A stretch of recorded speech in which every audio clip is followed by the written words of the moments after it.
you for being very, very, very patient. You're still enjoying yourselves? What a way in a song week. Yeah, see, that's my sister. Yeah, we're feeling good. Okay, I'll ask you one more time. And remember, if you've been here for the first time, then my name's G-Man. You're wonderful people. If you've been here many times, then you know the procedure. We're going to have conversations. Is that okay? Yeah. That's good. That felt warm, right? So, are you all okay? Yeah. Thank you very much. Before we actually introduce this young man on my left-hand side, I'm going to get Jackie to introduce him because Jackie has actually worked with him. So, Jackie, do you mind coming to the front, please, and introducing him?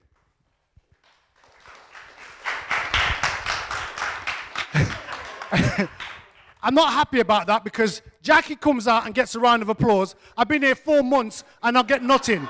But don't worry, Jackie, before you actually announce this young man, I forgot to stand here, sis.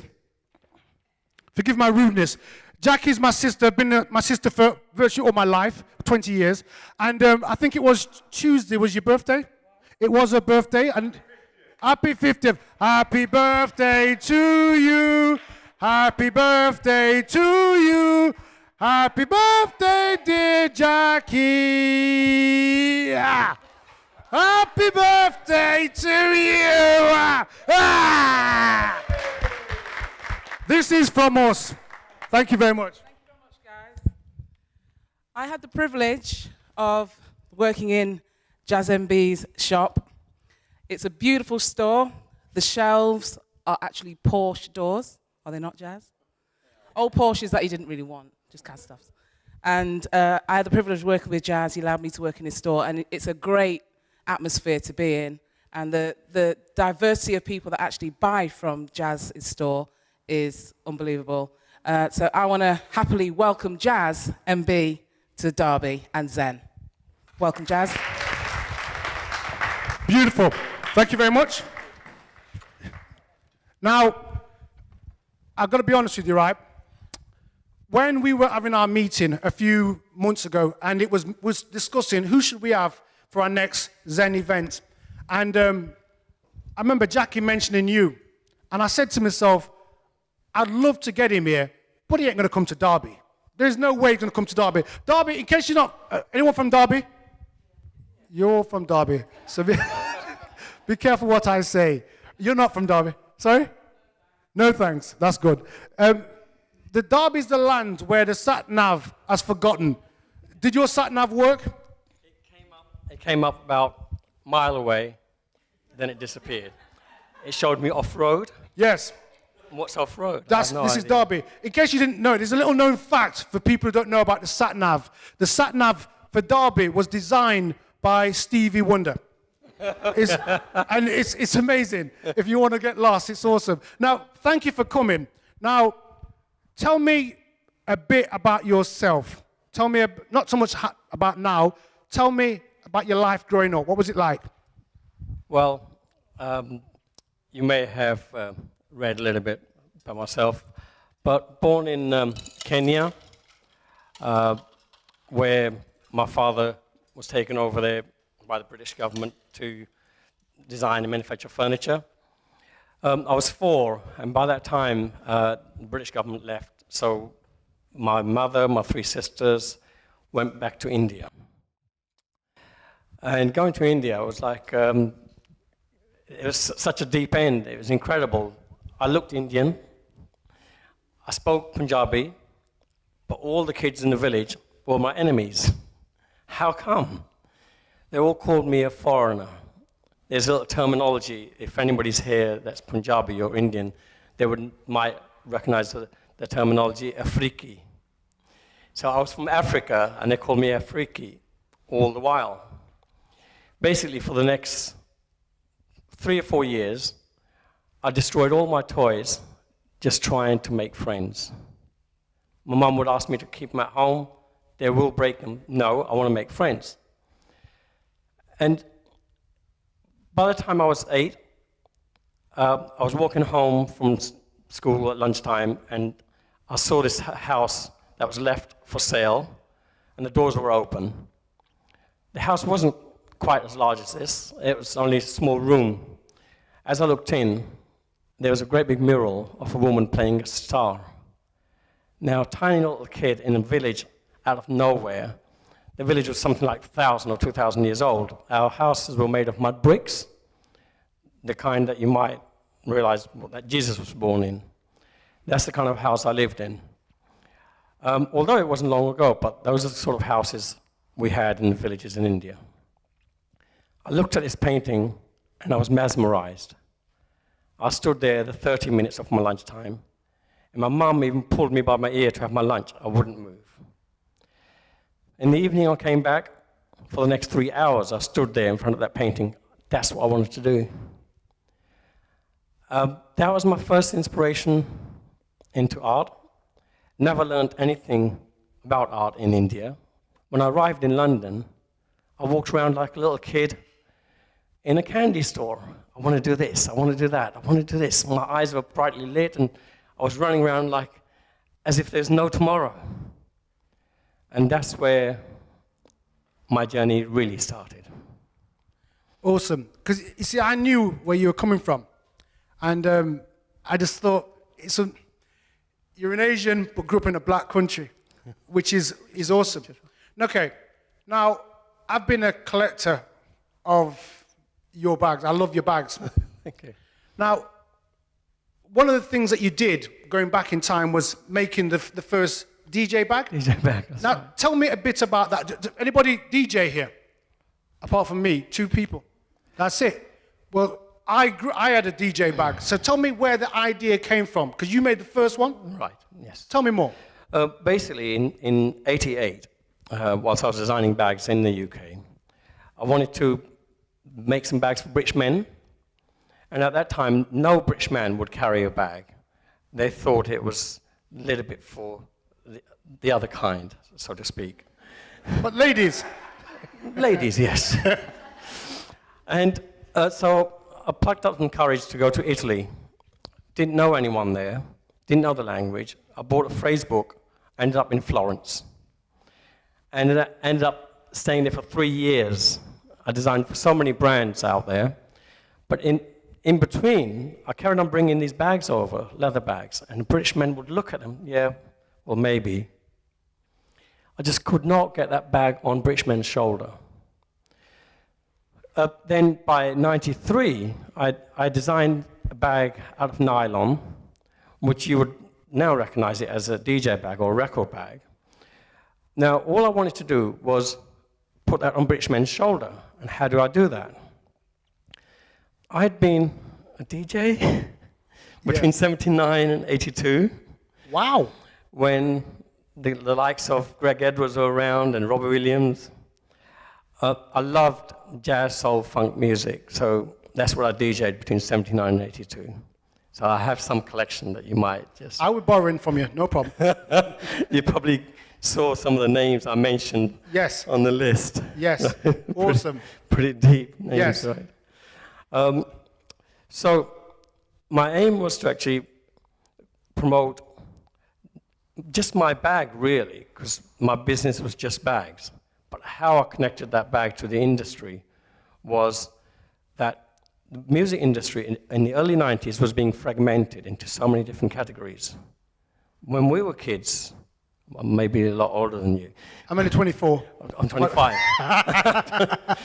When we were kids, we had soul music, and funk was part of it.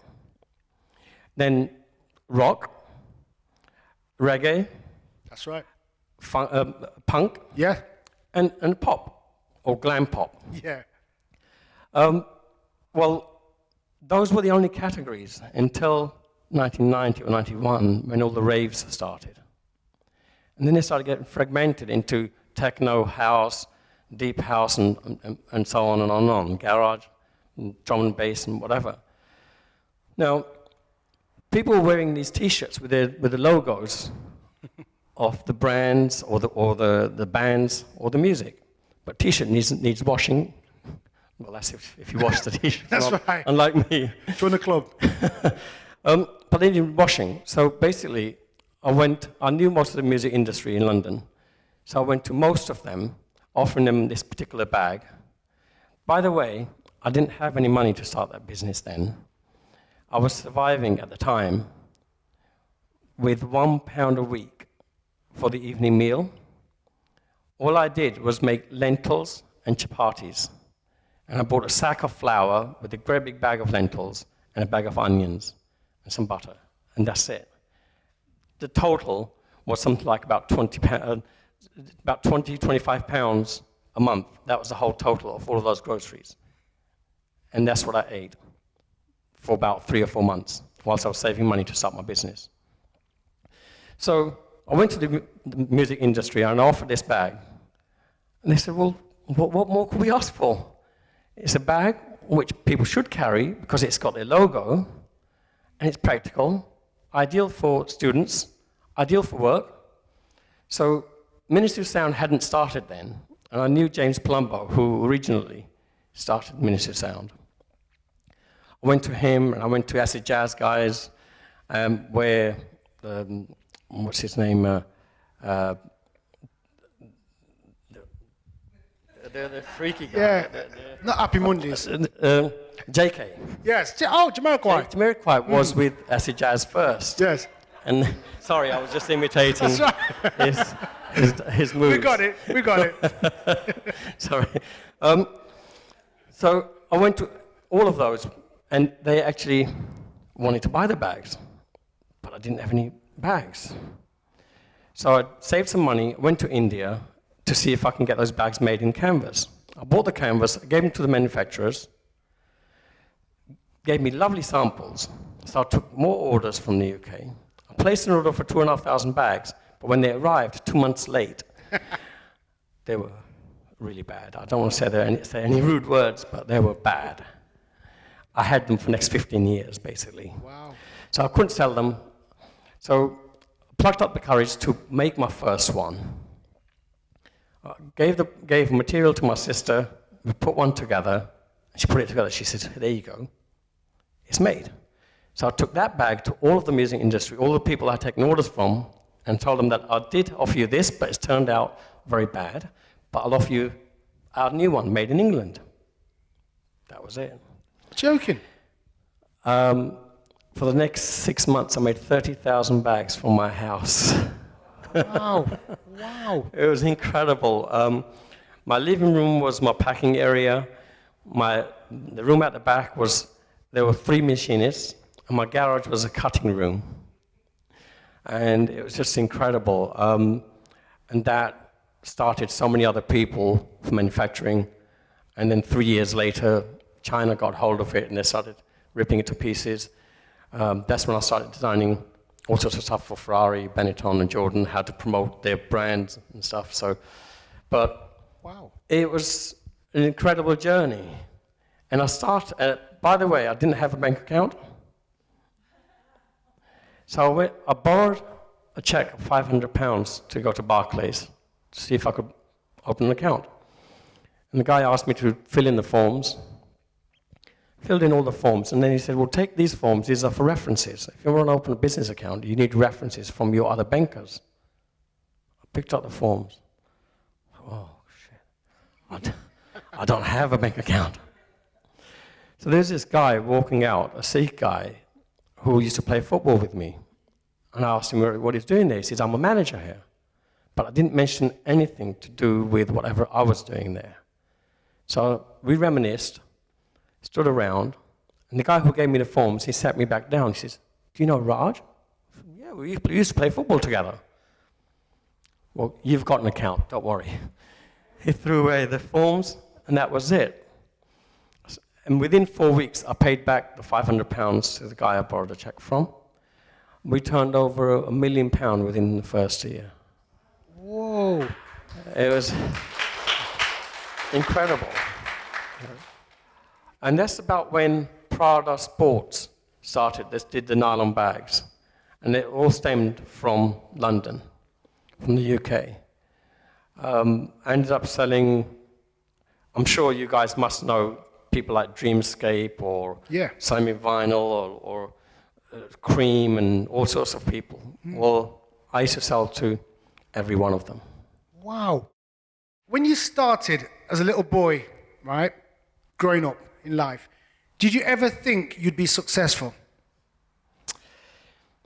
I always felt that creativity is where my home was. So whether it was drawing or painting, designing, that's really where I wanted to be. And I have a little story to tell you about painting.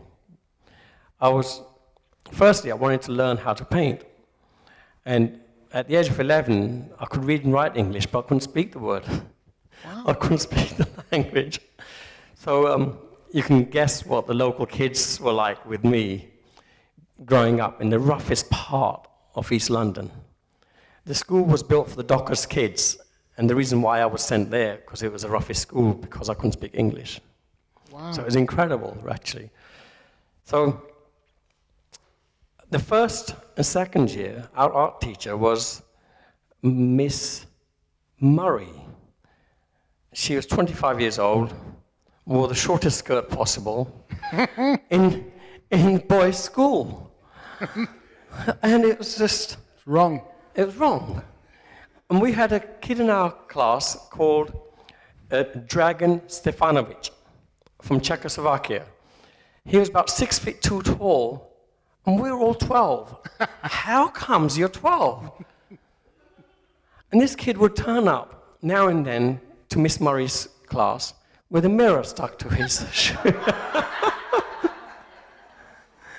And then the worst thing was, one day, Miss Murray went into the storage room, and he jumped on her.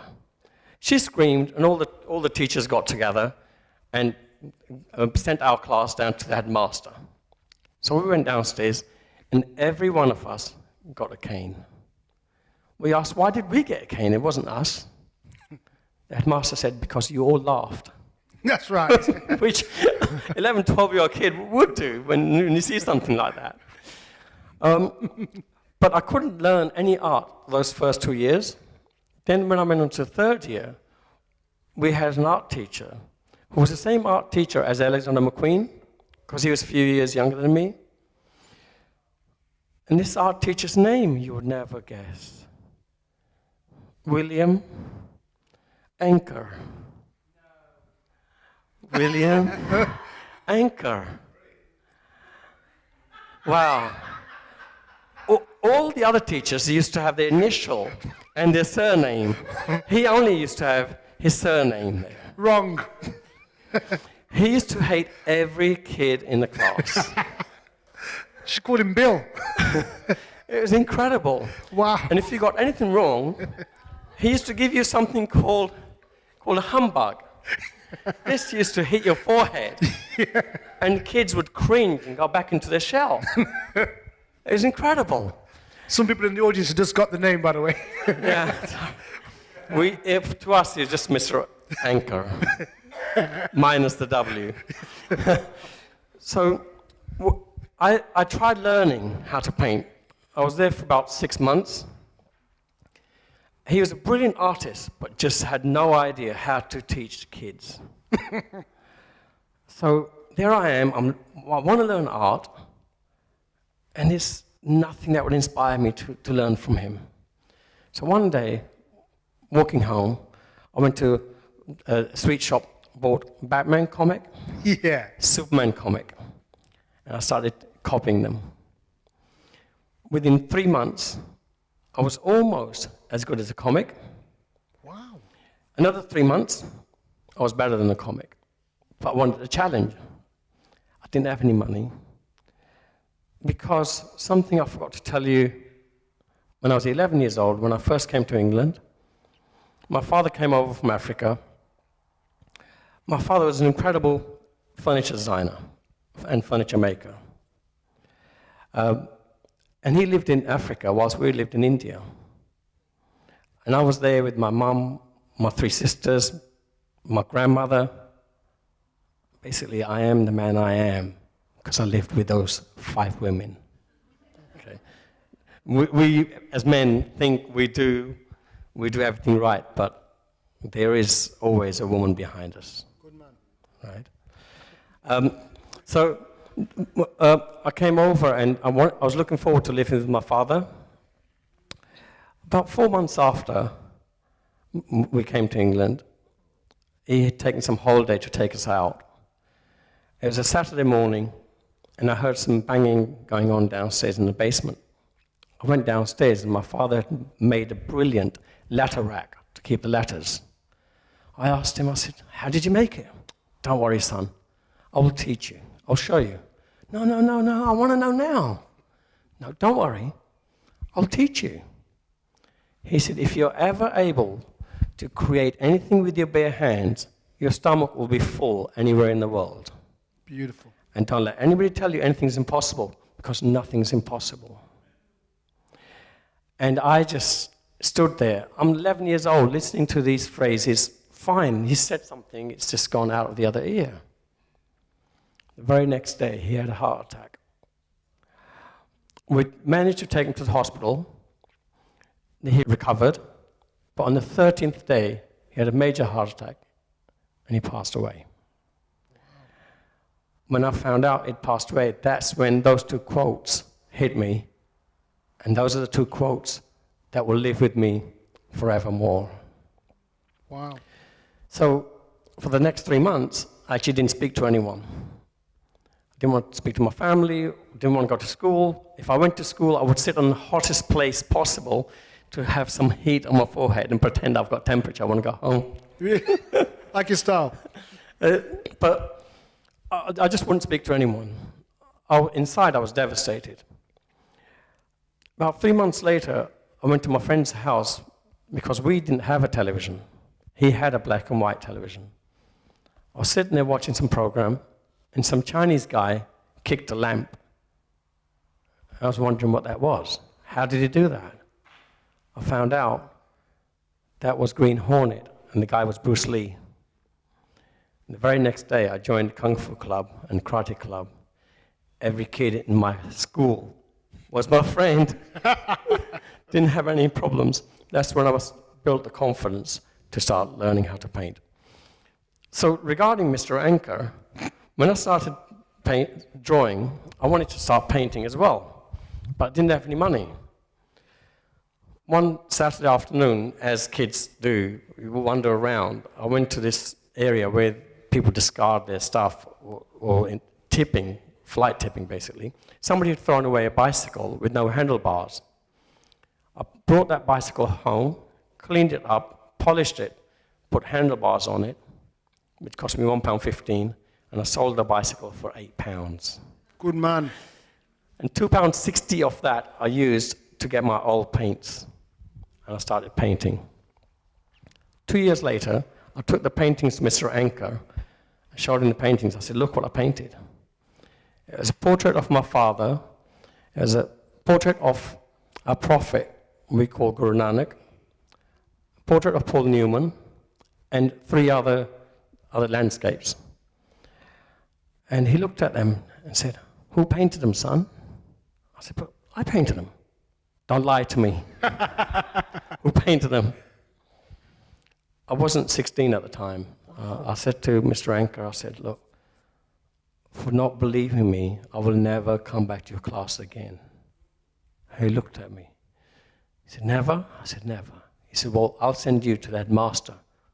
I said, you don't have to, because I'm going to that master. So I picked up my paintings. I went to Mr. Scott, and I told him the story, what had happened. And he asked me whether I was staying for the next 2 years, lower 6th and upper 6th. I said, yes. He said, well, we have a room that would be your studio for the next 2 years. Wow. So I had my own art studio when I was 16 years old at school. And one little kid who was 14 years old at the time, his name is Derek Marks, he loved my paintings. He borrowed my paintings for a month and brought them back. A year later, he called me up. He says, come and see my exhibition. Apparently, he had some talent. He liked my paintings. He used the same style to paint. If you Google Derek Marks, he painted Lord Mayor of London for 14 years, from 1976 until 1990. He's still one of the greatest artists, and he was inspired by my paintings. Wow. So all of this, I personally feel that we all have talent. What kind of talent we all have, we don't even find out until somebody cracks it out of our shell. And 95 or 97% of us, we die without knowing our true talent. So how about walking around with your eyes open and 7.2 billion brain cells open, because that's what we all have. We are all born with 7.2 billion brain cells. There's only a few minority that are born with less.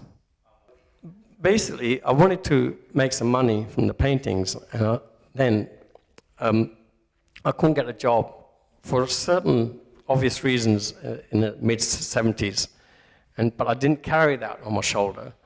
But I started my own business, selling bags in the street markets. Then 2 years later, I started designing bags. And basically, that's all I've ever done.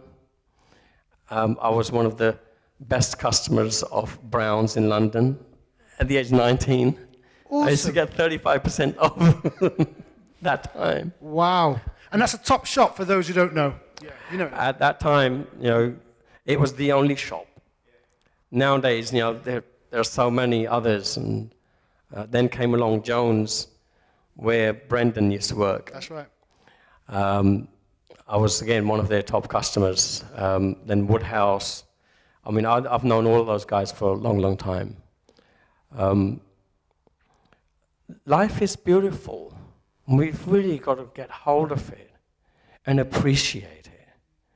And we must learn to respect others. Because if we don't respect others, how the hell are they going to respect us? Good man. Now, you're so full of inspiration. I'm still surprised that you said yes to come here, but I'll move on. So, when you started to make bags, right? Can you remember the first, apart from the DJ bag, what other iconic bags have you made, would you say? Basically, in Italy, I've made loads of bags, but since then, my bags have been in the forefront of the industry. I developed something in 2000, and it was very interesting leather. The reason for that was because any nylon bags I did, they were being copied by China so quickly. So I wanted to get away from that. And in 2000, I developed very interesting leather in Italy, which was like a crackle leather. So the more you use it, the more worn out it would look.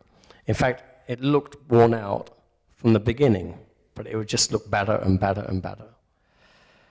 I offered that leather to another brand, and they said, well, if you can get it, that means anybody can get it. So, okay, I'll just kick off my own brand. I developed 4 bags at a show in Paris, and Barney's New York came along, and they ordered 30 of them. The same bags I offered to a store called YMC. Some people might know the brand YMC. You must create. You must create. They used to have a store on Conduit Street, and I know the owner. I said to Jimmy, would you just keep some of these bags? He says, well, my store's really, really quiet. I don't think we'll ever sell them. I said, well, take them. If you don't sell them, give them back to me. The very next day, he said, we got 1 bag left. Sorry for that. So I had already delivered to Barney's, New York. I called them up 3 weeks later. They said, well, we sold out within a week. Then I repeated those orders again, 3 times, and they sold out again. I felt that was the movement I needed to be on. I developed a whole collection. We went to Paris. We exhibited. I took about 100 business cards and about 30 order forms. Our first day, I ran out of my business cards.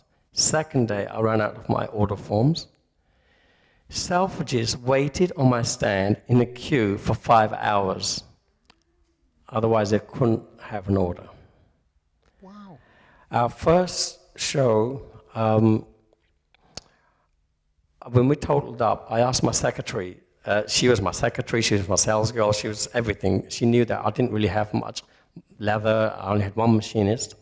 She's from Sunderland, and she put on her accent. She said to me at the end of the show, she said, how many orders do you think you've taken? I said, I was hoping to take about £50,000 worth of orders. That would be enough. She said, well, you've got no leather, you've got one machinist, and you've hardly got any money. You've just taken £350,000 worth of orders. What the are you going to do? Don't worry, we'll do something. Good man. Basically, from then on, we sold to Japan. For the next 6 years, I was the most photographed foreigner in Japan. I couldn't walk anywhere in Tokyo. Now I speak Japanese, I speak Italian, I speak other languages. It's just kind of incredible, the journey that I've had. I'll do a lot of inspirational lectures in Tokyo, in Fukuoka, in Shanghai, Taipei, San Francisco, New York. I did a lecture for some entrepreneurs in London, at London University. And these were entrepreneurs who were driven by money. I did a whole hour, and the lecturers were listening to the talk. At the end of the lecture, every person had their jaw hanging and their eyes wide open. And the lecturers came over to me. He said, what did you do to them? They want to be you, but at the same time, you didn't mention the word money not once. What did you do? It's all about giving. If you're able to give, not necessarily things, but just a piece of your mind to anybody else. If you can share anything you have. We have a saying in our culture, not all of us remember it, but we have a saying that we should share any food or anything you have. It may even be 1 grain of sesame seed. How would you share a sesame seed amongst us all? Grind it, put it in a pot of water. You can all have a drop of it. Good man. It's about sharing and giving a little. You've got a shop in London. It's Jas MB. And the word I've used in front of that is doors by Jas MB. Explain. The reason for that is that I've always believed in giving. So I've used my store as an inspirational tool for young designers, for young talent coming out of universities. And I always sponsor and if I can, monetary-wise or through leather, any graduates that want to come and get leather from us, it's always free. There's one particular designer, it was Japanese, called Kei Kagami. I've sponsored him for the last 13 years. All of his leather is from us. It's not that I have any money, which I don't, but I just feel that if I'm able to give them something, maybe they'll do something their own way, maybe they'll be inspired to move on.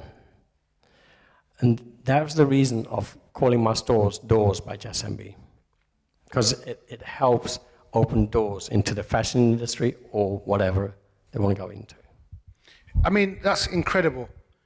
But why do you do that? Why? Before you answer that question, when I was on the main road talking to that young guy at the car, and I was explaining to him that you were coming, and you've been in India, haven't you? Yeah, I came back last night. There you are.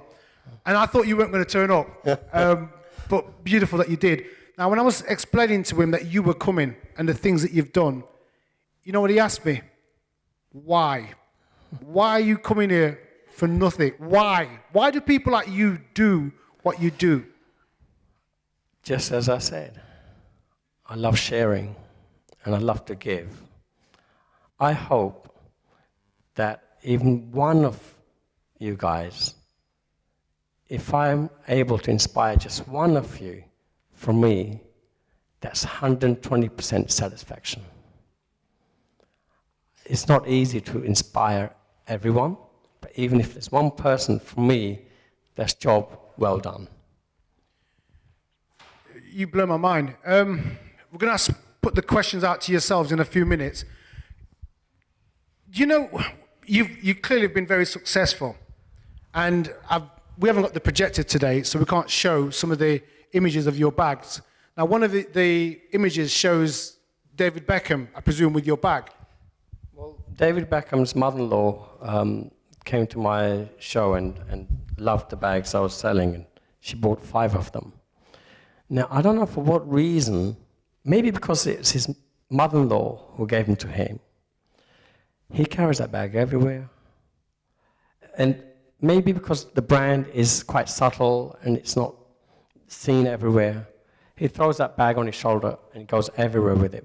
I've got photos of him, maybe 200 different photos. Whenever he comes to the UK, he's carrying that bag. But Jennifer Aniston, Courtney Cox, you may know someone who's a dear friend of mine called Mos Def. No joke. Serious? Mos Def and I, we were going to do a collaboration together. Of a bag or wrapping? Bags. So, where's that going to happen? He soon got part in... he was here when he was doing Hitchhiker's Guide to the Galaxy. Yes. So I was with him for those 3 months. Then he went back, he got offered the part in Italian Job and a few others, and that was it. It's kind of whizzed him away. He's changed his name now, hasn't he? Yes. Gone back to Dante, or? No. Something Bay. Yes, there you are. Right. What's that? Oh, Jas MB. Yes. Okay. Does that allow him to have a few wives? I don't think so, unless he's rich. Which he has. There you are. Wow. But yes, I mean, I've DJ'd with Kanye West, I've DJ'd with Q-Tip and with John Legend and the likes. We did a charity event with John Legend. I DJ'd and he was singing on rooftops of Soho House in New York. We helped raise $300,000 within like 2 hours. Wow. Wow. It's crazy. So do you still DJ? You still have a love for music now? I'll be DJing next week in London. Really? Listen, if you need a man to carry your bag, you know, bro. No, I'll carry your bag. Okay. Wow. So you still love music? Love music. Mm-hmm. Music is my inspiration, basically. Music is what takes me from one journey to another. And the kind of musicians that I've mentioned, they are just incredible. The likes of Curtis Mayfield, and Curtis Mayfield is was just incredible. Grover Washington Jr., Gil Scott-Heron. His last album, I'm Here Now, probably explained his journey, and soon after he actually passed away. Wow. The likes of, all the Crusaders guys, you know, anyway. Dexter Wansel. Yeah, Dexter Wansel. Jackie knows. What's his name, Jackie? Dexter Wansel. That's it. You can talk it up. So good. These guys were just iconic in the 70s and early 80s. That's when jazz, funk, fusion, and the likes of James Brown, you know, he did the funk, while people like Bob James and Roy Ayers. Roy Ayers, myself, and Mos Def, we had dinner together.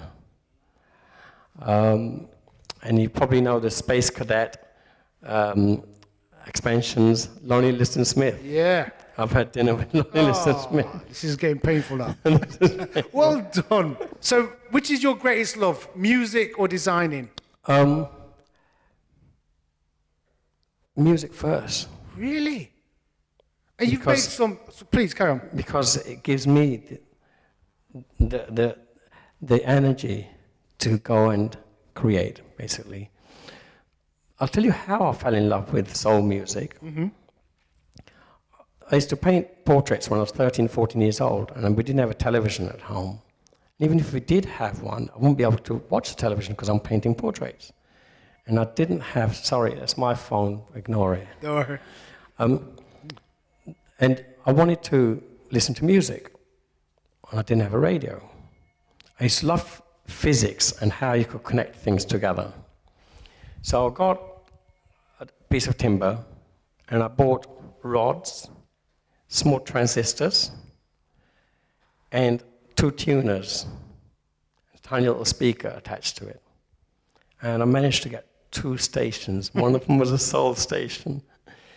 I think, just not even 14, I was 13 years old, and I wanted to show my mum this little radio. Came running down. Before the last step, I fell over. So excited, I broke the bloody thing. Took me another 3 months to put it back together again, to get the tunes again. Wow. But all I used to do was listen to music and paint portraits. And that music got into my pores. And that was it, basically. Do you still paint? I painted a couple of paintings for a store called Isitan, which is like Harrods of Japan. Wow. And the reason for painting that painting was it was an interaction with customers. Basically, I do trunk shows in Tokyo, so customers come up, they queue up, they want autograph and photograph, and place an order for a special bag. So they would queue up and place an order and whatever. And I did this painting with, like, it was 1 meter high, 2 meters wide. The bottom 30 centimeters, I left it blank, but just as a drawing. But I cut that up into slits, 30 equal slits. And I wrapped a gift in each one of them, almost like sushi. Wow. So if anybody placed an order with my bag, I would cut that part of the painting and give it to them. They would have the gift, but repaint the painting and bring it back next year. So we would compile the painting back together, painting finished by 30 unknown artists. So it was about interaction, basically. Basically, as humans, we should be able to do anything we want. It's how we want to perceive our journey. If there's any question that you'd like to ask, I'm here, and there's a lot more under here than whatever you've heard. Okay, anybody want to ask any questions? Don't have to ask now, we're going to ask, okay, in 5 minutes, but let me ask you one more question. You're a painter, you're a DJ, you're a bag designer, you're an entrepreneur, you're a man who's a free spirit. What does your house look like? Basically, when I bought my house, this Jewish family owned it, and they had turned it into a nasty piece of glass. In the 60s, when they used to cover the doors with plain panels, take away the banisters, put glass panels there, my idea was to put it back to its original glory. So I've taken the house back to what it looked like when it was first built. I built all the banisters myself, the spindles. They even cut the noses off the steps. So I built all those back on. And I built the fireplaces myself by hand, the way they were, out of timber. Wow. So I like authenticity, but at the same time, when it comes to creating something new and fresh, you've got to be a little bit ahead, naming the Porsche doors. Yes. Yes, Jackie was telling me about your shop, and I'm desperate to get down there because Porsche is my favorite car. Really? My Porsche got stuck in my garage today because whilst I was away in India, somebody was sorting out the electrics in my garage. He sorted out the 2 plug sockets to one side, and that's the reason why I'm late, actually, and I do apologize. You're part black, so that's cool. Soon come. What he did was he messed around with the ring main, and I couldn't open the shutter. Fire him. My car, I was 45 minutes, I changed every fuse in my garage. Wow. And the doors wouldn't open. And I phoned him up, and he said, well, maybe I did something with the ring main. I think you did, because I can't open the shutter. Did you swear at him and shout at him? No. You're too calm. Like your style. You should have rang me. In fact, if something goes wrong, the best thing is staying calm. And if you let them know how you feel whilst you're calm, they feel it even more so.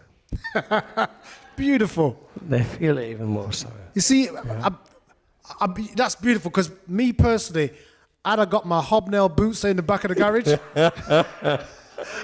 Exactly. And I've done the Bruce Lee on him. Questions? Anybody want to ask a question? Sharon, there's a mic there. To see the latest collection, did you bring any pieces with you today? I've actually got few pieces of, not my latest collection, because actually some of those were on the images that we sent, but there's not a projector here, so I brought some here. One that Al McPherson carries, and a few others. There's all sorts of actors, actresses carry. But what you'll notice is that I use very, very simple shapes. When I design products, whether they're bags or furniture, they have to be timeless. So whether you carried my bag 10 years ago or now, it's still the same, and it's still seen as an interesting bag. And I always make them a little bit more fun. So they're not only just practical, functional, but also a lot more fun to use. They always have some sort of avenues to get into the bag if it's all strapped up. So you may have a backpack on your bag, and you can't get into it when it's there, but you just slide it to one side, you can get into it from the side. Which Jackie will tell you, there's one bag I did which you can carry 6 different ways. Oh, you have? This is Jackie's. Well, there it is. There's the backpack. You can get into it from here, but at the same time, you can get into it from the side here. These are easy entries, we call them. It's awesome, by the way. The leathers are always very, very interesting, because if the leathers don't feel right, people won't carry them. I spend a lot of money on the leathers. All my leathers are from Italy, and all the zips are from Switzerland. And we put everything together in London, and which is quite a tall order, actually, now, seeing the sort of price, the wages we have to pay, and the price of the leather now. So at least you can control the sampling and production. Oh, yes. Yes. I've never wanted to give any of my production anywhere else. And the reason why I was in India was because I'm starting to get some private manufacturing for private label manufacturing from Selfridges or Barney's or other likes. So I can give those orders to these factories in India. And I was over there training their samplists, their makers. This particular factory is looking to give me the whole floor so I can use their space. Do you actually do the training yourself, or have you trained somebody else to go over and deliver the training? I went over there to train them myself. So you could make far more money if you took the manufacturing to China. China or India. Yes. China's now actually becoming very, very expensive. Okay. Because what's happened is the generations are changing. So if you as a couple have always worked in the factory, you don't really want your kid to be working in the factory. So the manufacturing force is reducing by something like 200,000 people a month. Wow. And also the farmers who used to come down to the south to work in the factories, they are now getting more rights to work in their farms, and they're getting more wages for their crops, or they get more money for their crops. So they have no need to come down to the manufacturing base. 4 years ago, when Americans went to China to tell them, ask them what's going on, they ended up putting the wages up by 12 times. They were paid, the labor force was paid $1.50 a day. When the Americans came over, they spoke to Chinese government, they ended up paying them $1.50 an hour. So the wages went up 12 times. And they were paid double on Saturdays, triple on Sunday. So 10,000 factories in China closed 4 years ago. So their prices have gone. Sure. But you didn't use the Chinese, you used... No. I'm Why? looking to Chinese is just because they're ready to rip the shirt off your back, basically. Going forward, I'll hopefully use India and go there and actually train them, basically, instead of sending the bags out and not knowing where they're going to be. Are you prepared to answer any question regarding business? Anything, basically. No problem. There's a lady here with a hand up. We'll pass the microphone to you. What's your experience like working with Indian people in India? I've just come back from there. I was there Saturday, Sunday, Monday, and Tuesday, and nothing came out. So I went mad on Wednesday morning. 5 bags came out. How many were you expecting? 15. Okay. If snails walked backwards, they'll probably be faster than some of these guys. It was actually incredible. But, you know, firstly staying calm, but then through calmness, let them know how I feel. And that's what hurts them more than if I was aggressive with them. Because they know I play around with them. Play around meaning I have fun, I tell jokes, but until I don't get anything, that's when I walk away. They know I'm pissed. And that's it. They do perform nowadays, actually. Indian manufacturing has come up to scratch. They make all of Prada and Miu Miu bags in India. Wow. The same factory that manufactures every bag of Zara and Next. My gloves that are sold to Barney's New York were made by the same factory that makes the bags for Prada. Right now, I want to set up this factory or train these staff to manufacture my bags for the Japanese market and for the American market. It does feel like trying to get blood out of stone, but you know, they just have so many bodies, so many people. So instead of training one person to make one bag, just like Hermes do, Hermes actually have a room size of this stage.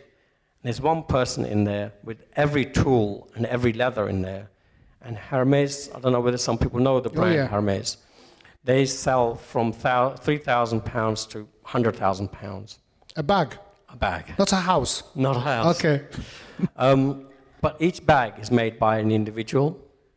I was interviewed by Hermes for their men's collection back in 2003, but Jean-Paul Gaultier beat me to it. Really?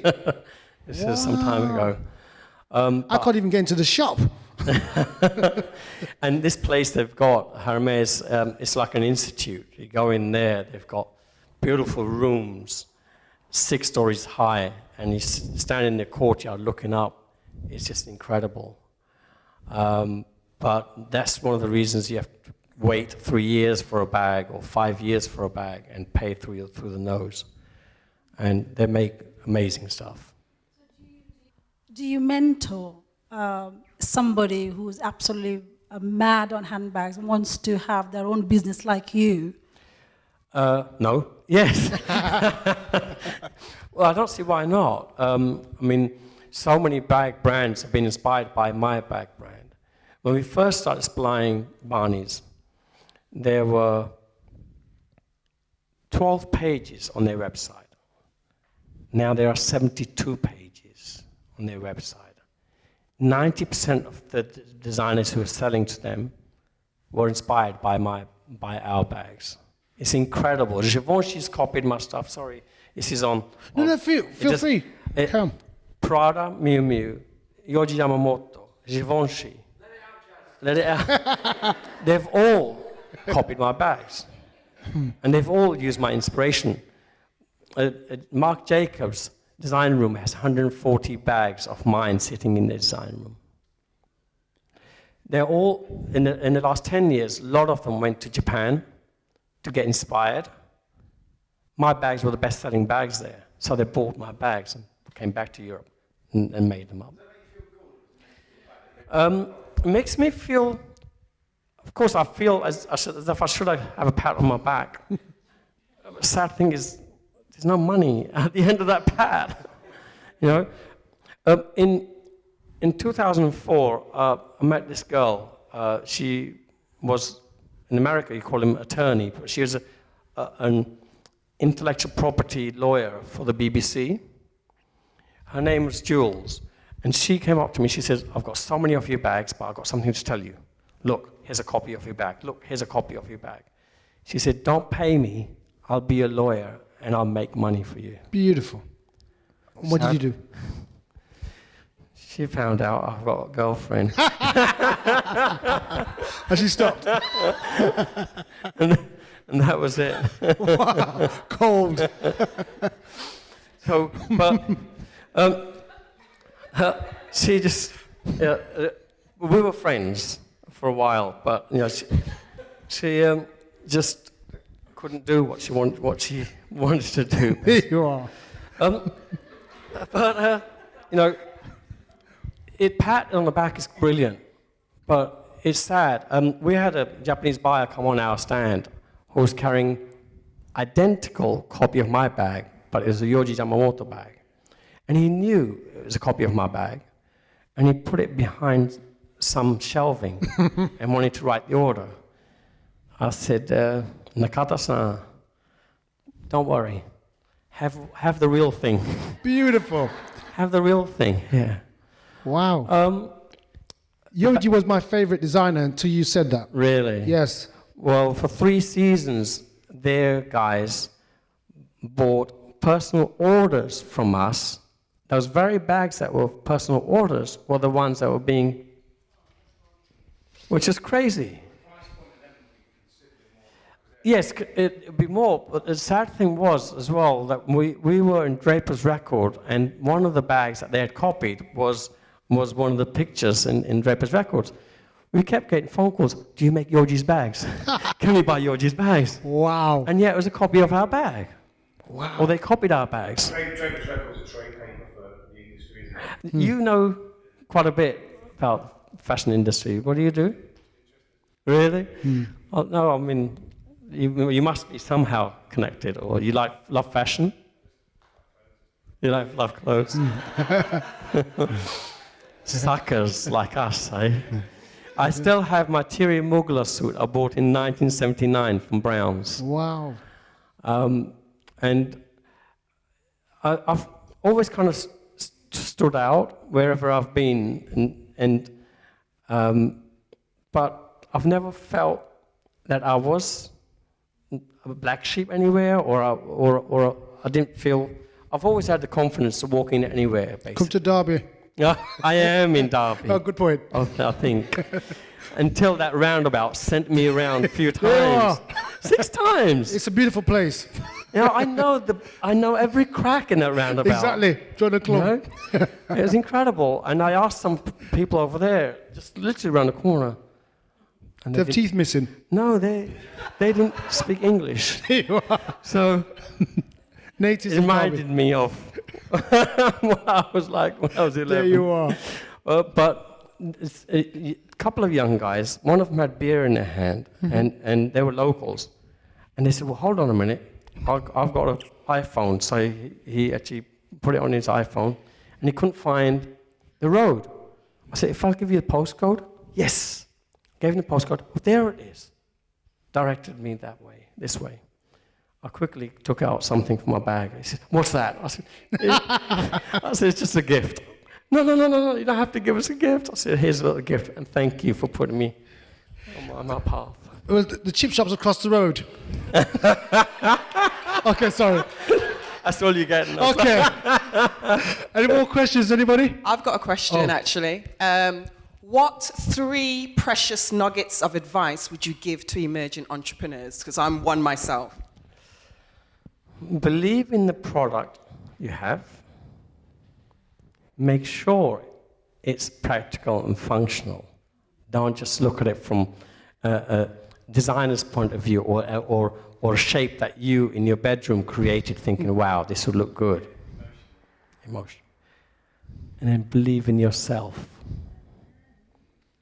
Those are the three things. If there was a board meeting of 10 men and a woman walked in with a Hermes bag on her arm, at least 3 or 4 of those guys would ask her where she got that bag from. So it was more of a status symbol, because those bags are very, very expensive. And then, about 10 years ago, the Japanese girls who were studying here, they had a certain way of walking and carrying the bags, a certain move. And that is the movement, that is the walk that's come over here, and the movement of the hood, not the hoodies, the hats that fall backwards. All of my Japanese staff used to have that 12, 13 years ago, and that movement started here again 4 or 5 years ago. The skinny jeans that we wear, the first brand that brought them out was Acne, and my store was the first one to bring them into the UK.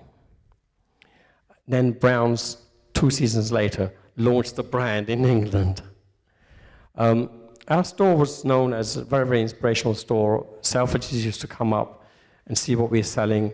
Peter Pilotto, I don't know whether you guys know some of the brands, Peter Pilotto, Demir Doma, and Diet Butcher Slim Skin, a lot of brands from Japan as well, and from Antwerp. We were buying them in because we were a young, inspirational but experimental store. And these other bigger stores, they would see the brands and then just basically go to town with them. The reason why we closed that store was the rents went up, and plus that area off of Carnaby Street became very, very rough. We were getting steamers.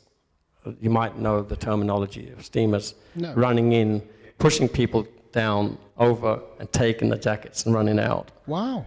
Steamers are the guys who, maybe in a line, they'll run through the crowd, passing whatever they've stolen to each other. Okay. So that was, I didn't go to my store for the last year, between 08 and 09, because I felt ashamed to have a store there. It was that bad. So we closed the store in 09, and I reopened in 11 in Shoreditch. Okay. And nothing like that happens in Shoreditch. Well done. I feel safe already. Sorry. You. Do you feel fulfilled in life, and is there more that you need to do? As a human race, I think it's very difficult to be totally contented and fulfilled. Even the people who say that they're contented or have the full fulfillment, I'm sure they have something in their mind that they want to do or achieve something. Whether spiritually, even if they are fulfilled spiritually, they want to inspire others. So, as a human race, I don't think we should even sit down. We should never sit down. Crack those brain cells. Sorry. Jackie. In answer to your question, it's because it gives us ladies great pleasure. That was the answer. Yes, we do. We do. I have to admit, Jas, working in the shop and shoes, it gives us great pleasure. When I was working in the shop, Jas, I used to gather the bags around me and laugh manically to myself. It was great. Your bags are made out of cow leather, cow hide, is that right? Yes. And that's the only leather you use. Why is that? Well, sheep leather is quite soft and can rip and tear easily. And goat leather is not so soft. So the cow and calf leather is the softest leather you can actually find. And the best is calf, small calf. But I'm actually scared to use that because it's off of a baby calf. So I'll just use the leather from the bigger cows. And most of the leather, actually, most of the cows are from France or Egypt. In France, they're kept cows, and they don't have any big marks on the skins or scratches on the skins. But if you try buying them in Colombia they'll have marks on their backs 3 or 4 times, burn marks. So the skins are actually very, very rough, and no European tanneries want to buy the Colombian leathers. So they're all mostly from France. And the best leather comes from there because they literally keep the cows in their barns. Sorry. Thank you for coming. It's brilliant to hear you talk, and you're kind of kindred spirits in ways, and Florence is a very, very favourite place of mine. And I used to go to London with wedges of money that I'd saved all year as a 14-year-old kid on the train. That my mum didn't know where I was going, and come back with Jones bags and things like that. Yeah, I did. Wow. But do you not wish, in terms of from a business perspective, you couldn't have done some of like patenting on your designs, or would that have been possible? Did you not know it at the time, or was that? What I did do, all of my drawings, I drew them always in a drawing pad, and I got my bank to stamp them on the day. Whenever I went to the bank, I took my drawing pad with me, because the bank's stamp can't be backdated. So if it came to going to court, I could tear out that painting and it'd be validated. But saying that, to get something patented, it takes almost a year or even more, even longer. A friend of mine designed, do you remember the rattle that we used to have in football games? Matches, yeah. Well, he designed something with the LED lights. So if you swung it round, it would say the name of your club whilst the LEDs are going round. So it would say whatever you want it to say. So as you want it programmed, it will do whatever you want it to. It took him a year to register it. It wasn't even registered. Some American company did 1 million pieces and shut the company down. Wow. It's incredible. People are literally on your shoulders watching over you to see what you do. As soon as you put the product into patent office, they want to know what's there. Somehow someone finds out. So why waste that sort of money? Because it's not cheap to patent a design. It's anything between £5,000 to £10,000. In the fashion industry, surely that it would only take one of your peers with a higher profile, for example, like Marc Jacobs, who, if people know about that kind of stuff, it's so expensive and so exclusive for a particular reason, we know that. But if they somehow kind of acknowledged you in some kind of way, shape or form that would benefit, not necessarily remuneration for you, although you need that, but in some kind of way gave you some kind of gravitas to validate you a bit more, I think that kind of is indicative of the kind, it's like it's so dog eat dog out there that everyone's stepping over. And the fashion industry is very much like, and I do know that. But also it's a very creative process. They all had dreams as kids and were trapped in small towns that had dreams. Every single one of them. You see the stories are fantastic. Everyone had a dream to get somewhere big, and they're all trying to get it. And in some way, shape or form, I find that maybe they've lost the dream and they've lost their journey somewhere, that they can't somehow give the hand to somebody else. I find that quite distasteful, Sad. Yeah. That is sad. What happens is when the brands become bigger, the big banks start covering them, so therefore they only want numbers. So they end up trying to design 20 designs as opposed to 2 or 4 designs per year. And they have teams. For instance, Alexander McQueen himself, 4 other designers, then those 4 designers would have 6 interns. Those interns would have another 4 interns each. So they send them out with a concept. Then they bring back all the stuff. So how do you say that? How did Alexander McQueen design that? Okay. He sent out all these girls to bring all these bits in. And, well, maybe this is interesting. Maybe that is interesting. Compile the whole thing together. Where was he? Why didn't he go out to be inspired? So when they become part of the big brands or the big banks, they have to turn their business into a machine. They're not in the kitchen. No. You think you're going to go to a Gordon Ramsay restaurant to get his food? You're not, mate. You're getting a menu designed by him, exactly. by a load of other chefs. Yeah. It's the same concept, right? Yeah, that's what it is. But I'm happy and I'm glad to say that every one of the bags that comes out of my place come from my pencil first. In fact, I just made a mistake. It's not pencil. I only draw with a pen. The reason for that is that you can rub out your mistakes by pencil. If you've drawn something with a pen, you can't rub it out. You can see your mistakes. Wow. So if you draw a circle once, you draw it 6 times, you'll see the 6th one is much better than the first one.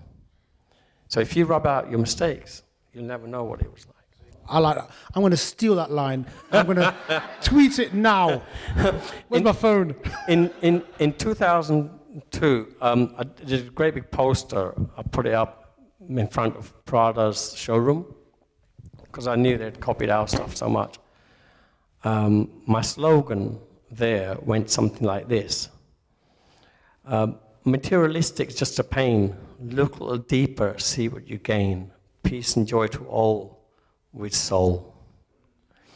So being materialistic, it can cost you a lot of money and a lot of pain.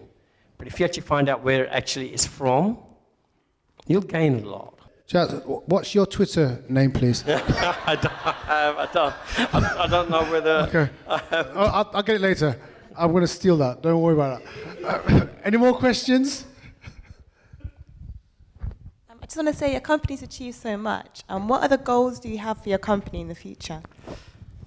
At the moment, I just wish I could make just a little bit of money because it's tough at the moment. And I have designed men's clothes before, which we sold at Selfridges for a lot of money. And the reason why I stopped, because we ran out of cash. So the company in Japan at the moment is, I've given them my designs. They're developing a whole collection for me. So once it's done, they'll sell it in their 30 stores in Japan. And if that sells, then I'll bring that collection to the West. If I had investment, could you do it? If I had an investor coming in, I'd love to be. Interesting. I'd love to have someone, because I feel I'm overflowing with creativity. And if I had someone with me where I don't have to worry about the bills or other things. In fact, I've just let go 3 of my staff because it's tough. A Japanese guy who'd been with me for 8 years, he's gone. And a Korean girl, she was with me for about 2 years, she's gone. And the last name is quite an interesting name. Most of you probably know the brand Celine. Yeah. The designer of Celine is Phoebe Philo, and she gets paid over £1 million a year. She's the creative director. Her sister is Frankie Philo. She's been my sales girl for the last couple of years. I've known her for about 10 years, but I've had to let her go because the way things are at the moment. You know. I would certainly see what angle any investor would want to come in with. And I'd love to open a store in New York, Mayfair, and maybe a slightly bigger store in Tokyo. I already have a store in Tokyo. And regarding Porsche doors, I keep going back to those doors. Keep going, bro. I wanted to design some sort of shelves for my store. And I wanted to design these curved steels as shelves. And I've been thinking about this for about 2 or 3 days. All of a sudden, 3 o'clock on a certain day, 3 o'clock in the morning, I got up. I found it. I know what it is. I know what it is. I want to use the doors of the cars. If you take off the window frame, and I have some pictures here, but sure. Only on the phones though. I can pass them around. Basically, not just any car. Then I thought, well, how about the Porsche doors? The 928 Porsche was iconic at that time, but right now it's not worth anything. Mm. So I know someone in north of England who has lots of those cars. So I bought doors for £25 and cut the window frame. Where am I going to get a steel curved that way for £25? I gave them to sprayers to clean them up and spray them. Then we turned the inside of them almost like Chesterfield sofas in my factory. So every one of my bags has a Chesterfield sofa. Isn't that right, Jackie? And they hang off of the walls. If you want the space cleared, we can actually strap those to the walls. They look like aerodynamic things hanging off of the walls. And the lighting, I use 350 chemistry beakers. Brendan and myself, you know Brendan. That's right.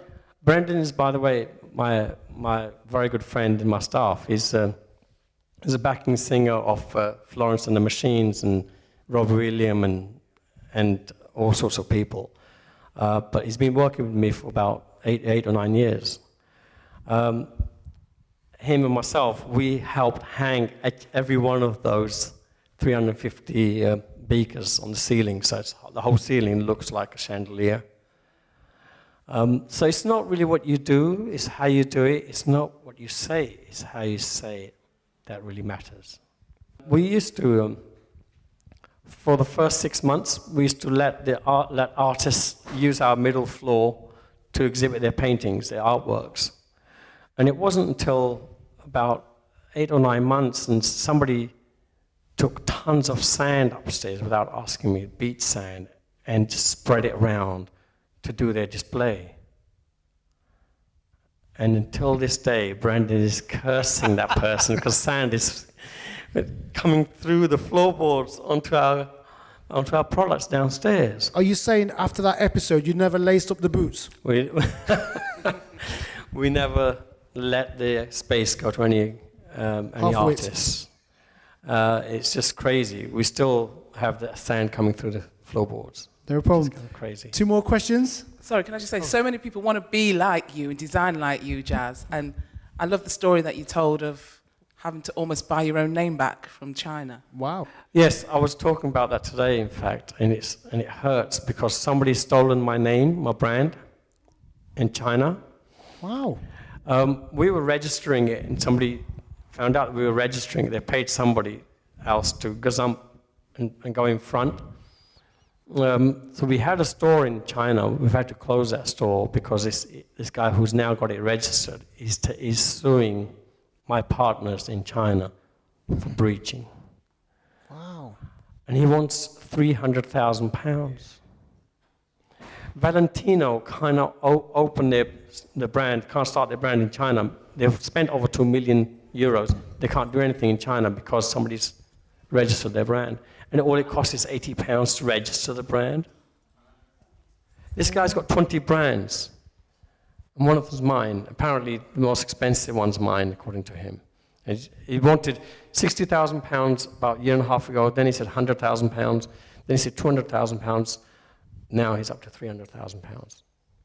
20th Century Fox paid something like £1 million to an English person for 21st Century Fox. You know, this is like 15 years ago or something. You know. Wow. But it's incredible. Being creative and being positive is what we should be, not reap the benefits of your back or of anybody else's back. It's just sad to see the kind of people that there are outside. I'm one of those people who gives everybody benefit of the doubt because you never know what positivity you might find from that little person. So it's irrelevant whether someone has a disability or someone has a turban or someone wears different color this or whatever, but you never know what sort of talent that person might possess. Good man. Just nurture them, just bring out the best in them. I'll give you just one example. How to defeat aggression. I had a shop in Ilford a long time ago, and I went to park my car behind my store, and there was a British Telecom van parked there, blocking my space. So I parked up behind him, I blocked him, and I said to my manageress, I said, I'm going to the bank next doors, just for a few minutes. If he comes, tell him I'll be back in a second. I went to the bank. The women in front of me carried on talking about their holidays. So I'm there 20 minutes. By the time I get back, Penny says to me, Jas, there's a guy outside. He's wearing a little vest. He's got muscles like this. He's ready to rip your head off. She said, he's been waiting 20 minutes. So I said, Penny, move my car. No, I'm not going out there, she said. You got to go out there. So I plucked up the courage to go outside. As soon as I went outside, I know the guy's brain is not here, it's here. Good man. It's here. So he's got nothing there for those few seconds. So as soon as I went to him, I touched him a little bit. Oh, those cows. He says, pardon? Those cows in the bank took 20 minutes. I swore a few times and put him off his guard. And the guy's like, what, where, what, how, when? Oh, those women. Do you want me to move the car? Oh, yes, please. Beautiful. Thank you, he said. And yet, he was ready to rip my head off. All I did was spilt my guts onto him, gave him my aggression before he could give me his, or put my troubles into his head. You have to play these mind games in order to overcome the aggression. But I can't stop saying this, we are beautiful people. We must love, must cherish what we have to go forward. Beautiful.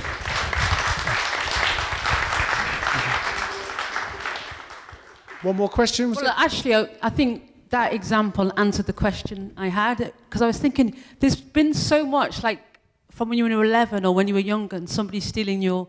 I say stealing, that's what it registered in my head, but you said inspired by your paintings, and all these big designers who's stolen your stuff. I kept thinking, how do you cope with that? How do you actually deal with it? I thank God for letting me have the ability to be inspired by even a brick that's in that wall.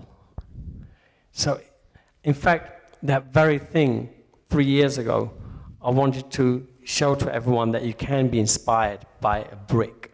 I designed a whole collection around a cube, because you don't need anything extraordinary to be inspired.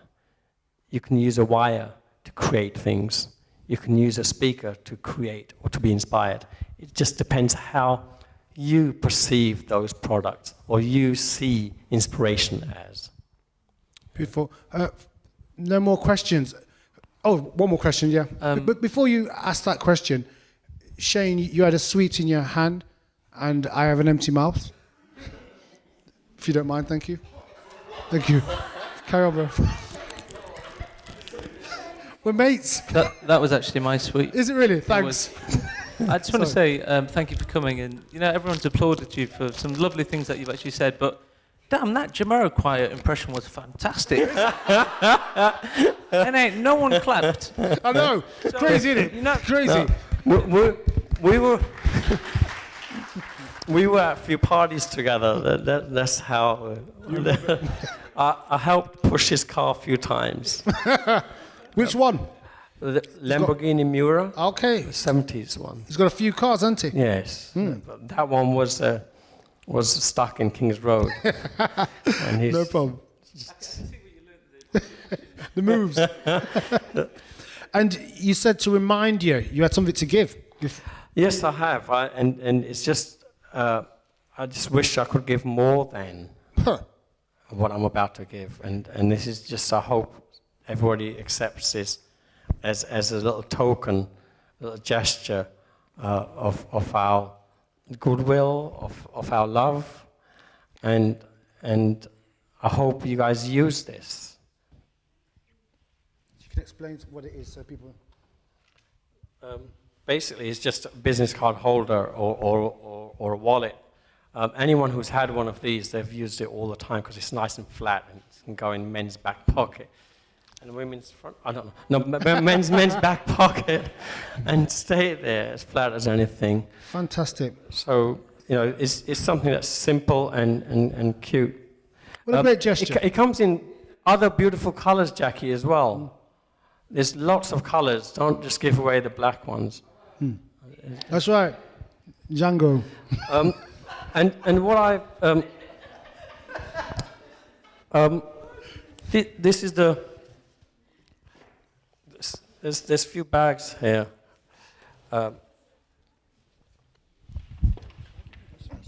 This is the bag that Al McPherson carries everywhere. It has a long shoulder strap as well. She was photographed going to a Louis Vuitton show with this particular bag. Wow. Al McPherson, the model, and maybe the actress. This one is the retail price. I'll give you first, then I'll give you trade. Retail is, I think, just under £600, and trade, I think it's £190 or thereabouts. And this is going to be G-Man's Can I model bag. it? Oh, Can I model it beautiful. and keep it? This is G-Man, because I have the same one, just in different color. Thank you very much. So, Thank you. and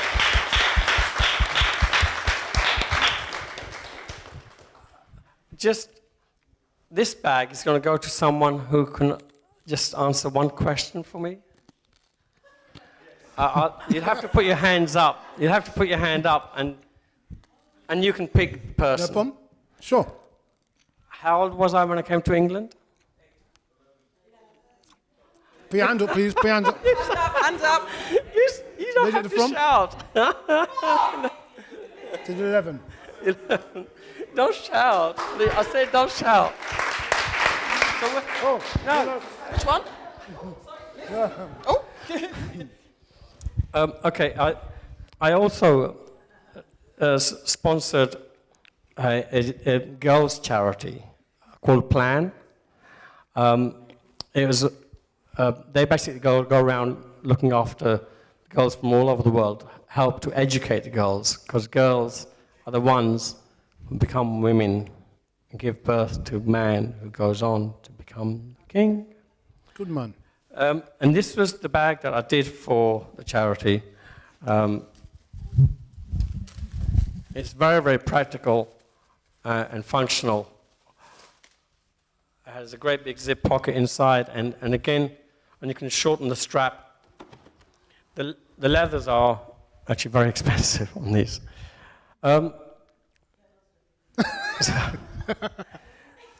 So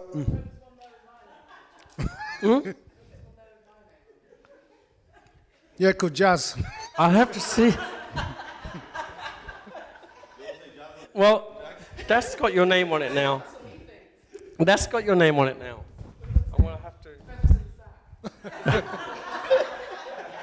You should have grabbed this before I came over here. Oh wow! That one, are you? You know what? That one. I'm gonna have to give her a choice now. Oh. So. And I have a very good feeling that she's going to pick the one I said.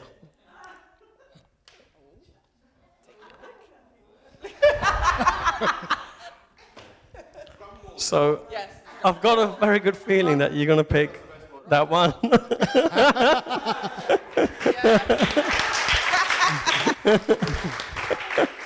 All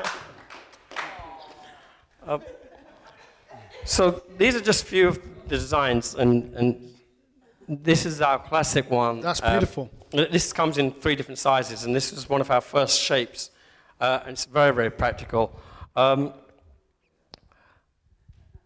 Any other question? How old was I when I saw the first painting with a sitar? Hands up, please. How? Yes. Oh. No, when I first saw that painting in India, a woman playing the sitar. Sheenam? No, only hands up. No. 11? No. Not 11? 8. I was 8 years old. There you go. Who gets that? Paper.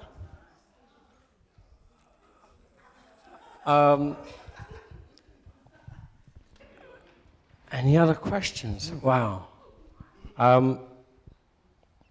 Where did I do my first show? When I started my brand? Paris.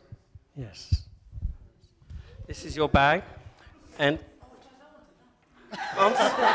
because see, I'd like to give this to this young lady over there because a backpack will be perfect for her. There you go. That would be perfect for her. So that's okay. Thanks. Okay. It has a long strap and it's a satchel. Wow. I do, in fact, I sell more backpacks at the moment than anything else. I see you carrying a backpack. What do you do? Sorry? A filmmaker. Okay. One of these filmmakers actually followed me to 5 different countries to do a documentary about me. Yeah, he went to Japan with me, Taiwan, Shanghai, New York, in India as well. He went back to my old school. Actually, they've put it together. They are looking for someone to air it. Maybe you might want to have a look at it. Have a look, see what you think. And it's called Found Hunger. The day I arrived here is when I found my hunger, basically, and that's what it's about, my little journey. Anything else? What's your next dream? I just dream. See, when people really want to be doing the same things as I've been doing, basically, I've lived the dream, so I want to be able to continue it, and I don't really think I would ever retire. I think when people retire and they think that that's it, they've made their money and they go home, is the first step towards death. I had a young man working with me called Trevor, and his workmate, they used to work for British Gas, his workmate was never late from work, never away from work. For 35 years, this guy worked.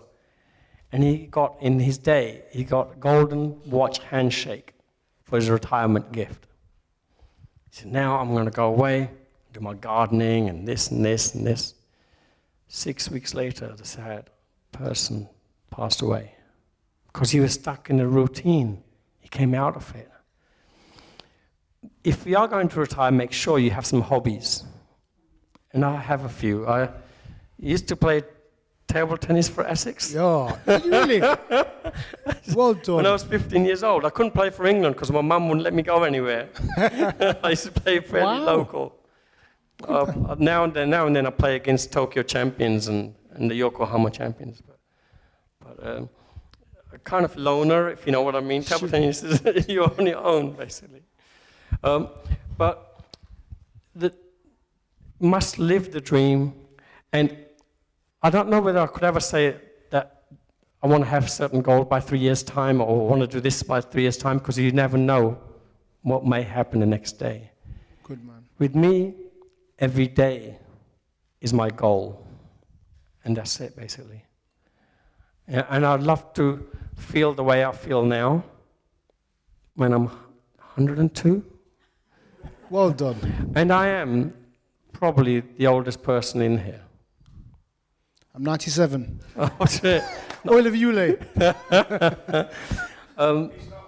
Exactly. The leather's gone rubbish. You know, we just got to be thankful for what we have, basically. And our prophet, our Guru Nanak, said that Hindu, Muslim, Sikhs, Christianity, they are all one. We're just using the different path to get to righteousness, to get to where we want to get to. We're very lucky and pretty. Sorry. We're very lucky to be where we are, you know, and to be doing what we do, basically. And I'm sorry that I was late. Oh, don't worry. And for me, this was just another day. I'm here to share my soul. And I wish I could share some creativity as well, but there wasn't any space to share. You have. Oh, round of applause, Jas.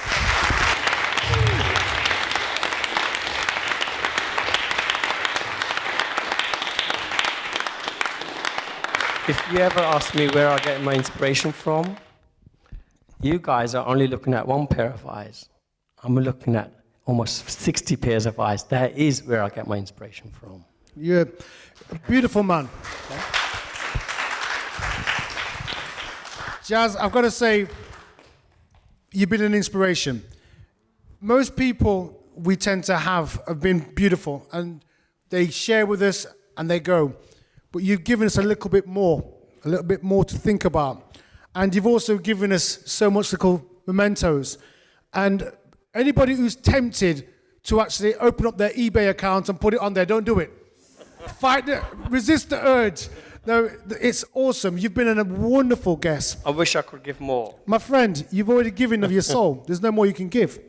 And again, I've been truly inspired by what you've had to say. I couldn't believe you were going to come, by the way, and I was waiting to the last minute, thinking if he doesn't turn up, what would be the plan B? And I was going to do my tap dancing routine. That's why we've got the floor ready. They call me the Black Feather Stare. The brothers. Who were those brothers? Oh, gosh, what were they? Johnson brothers. Yes. They were amazing. Well, they were. But people say I've got the same jeans. Oh. We wear Levi's. Take them off. That's right. But no, you were truly inspirational. Thank you. And you're going to have to drive back to... Oh, it's all right. It's only a couple of hours. I like your style. Again, thank you for coming here. There's food at the back if you want to share some food with us. If anybody wants to have a conversation with him, grab me while you can. By the way, I just want to say, I know we may be quite far from here, but if you ever are in London and you want to visit my factory, even take away some leathers to play around with, you are 120% welcomed. We're going to take you up on that. Okay. Bick a minibus. That's right. Yeah. It's not a problem for me, and I hope that anything I say or anything I do inspires you. It certainly has. Okay. Round of applause for Jas. Thank you. Thank you. Thank you very much.